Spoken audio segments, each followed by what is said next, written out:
Why was our company founded?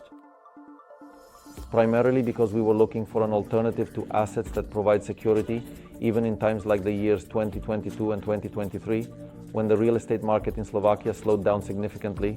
It is quite common that when the real estate market slows down, the energy sector is still able to attract investors and keep things moving. So from a long-term perspective, we believe it is a good and sound strategic decision not to have resources only in real estate, but also to invest in energy and allocate a certain portion of assets to the energy sector.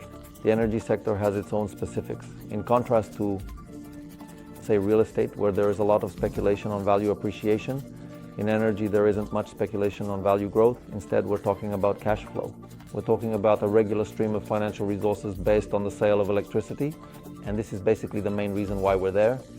Another reason, which I consider very important, is that banks trust this segment, this sector, and as soon as a bank is able to provide you, say, 70% of the financial resources needed to build such a power plant, you only need, let's say, 20 or 30%, because you can also create value in the project through development and your own involvement. Based on that, you don't need to have the full value of all your own resources in order to control certain assets. Let me put it very simply. Let's say with 300,000, we're able to control assets worth millions, which is attractive for us because there's a certain leverage effect we can take advantage of.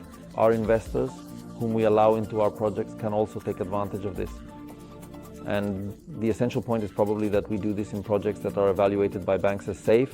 This means that it's not some kind of leverage effect like in stocks, where anyone can lend you money on margin, even at a ratio of 1 to 300, but it's highly likely that as soon as you invest that money, you'll lose it right away. In this business, despite the leverage, you basically don't lose money because banks simply trust this segment, and therefore it makes sense to engage in this activity.